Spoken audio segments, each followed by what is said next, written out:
Hello friends, आज मैं आपके सामने प्रॉपर्टी से रिलेटेड कुछ टॉपिक लेकर प्रस्तुत हुआ हूं।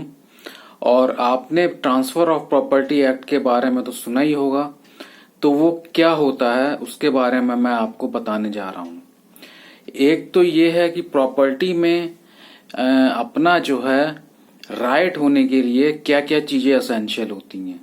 एक तो ओनरशिप होनी चाहिए, एक पोजीशन होना चाहिए, और एक जो है कंसिडरेशन होना चाहिए। कंसिडरेशन आपने क्या दिया प्रॉपर्टी में, तो उन तीन चीजों को मिलाकर प्रॉपर्टी में आपका राइट क्रिएट हो जाता है। अब हम ये जानते हैं कि प्रॉपर्टी कितने टाइप की होती है। प्रॉपर्टी दो टाइप की होती है, इंटेंजिबल और टेंजिबल।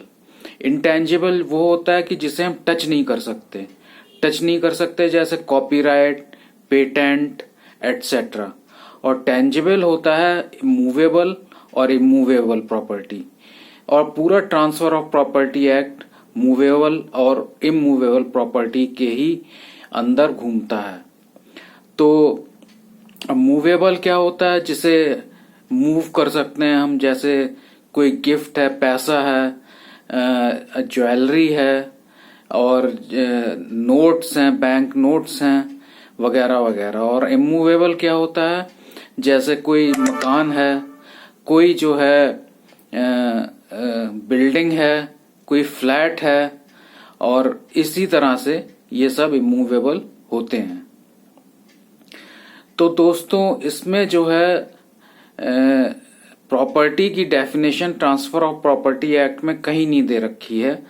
ये डेफिनेशन आपको सिर्फ बेनामी ट्रांजैक्शन प्रोहिबिशन एक्ट में मिलेगी, जो कि उसके 2C में दे रखी है। और 2C सेक्शन आप इस एक्ट का पढ़ेंगे, 88 का सेक्शन है, और पढ़ेंगे तो आपको पता चल जाएगा कि जो है प्रॉपर्टी की डेफिनेशन क्या होती है।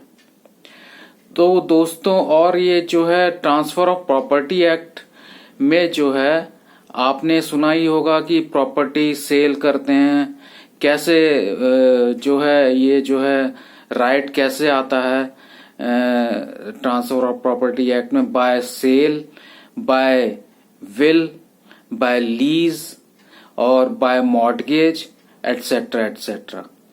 और जो है इसमें जो है आपको सबसे जरूरी बात ये देखने की है कि प्रॉपर्टी जब आप खरीदें तो उसको ठीक से चेक करा लें कि वो टेस्टामेंट्री है या बाय डीड आई है। टेस्टामेंट्री का मतलब ये है कि वो दाद इलाही ही है, कि आपके पिताजी के नाम थी, पिताजी के पिताजी के नाम थी, तो मतलब उनके डेथ के बाद वो चलती चली आई आपके नाम में, कोई डीड नहीं है उससे रिलेटेड। तो ये आपको देखना पड़ेगा कि अगर दाद इलाही है तो वो जो है उसमें आप खरीद तो सकते हैं, लेकिन मॉर्टगेज बैंक में नहीं कर सकते, क्योंकि बैंक उसका मॉर्टगेज नहीं मानेगा दाद इलाही प्रॉपर्टी का। और दूसरी बात यह है कि अगर डीड से आ रही है, पिताजी के नाम में डीड थी, उनकी डेथ हो गई, तो जो है उनके जो बच्चे हुए, कुछ बच्चों ने अपना शेयर अपनी मम्मी के नाम में कर दिया, तो प्रॉपर्टी जो है मम्मी के नाम में आ गई, तो उसको मॉर्टगेज किया जा सकता है बैंक में।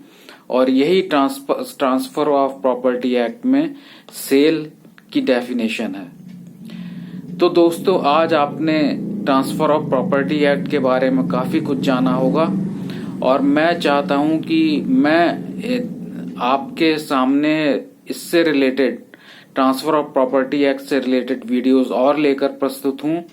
और मैं चाहता हूं कि आप मेरा चैनल भी सब्सक्राइब करें, ताकि आपको नई नई जानकारियां मिलती रहें। थैंक यू दोस्तों, धन्यवाद।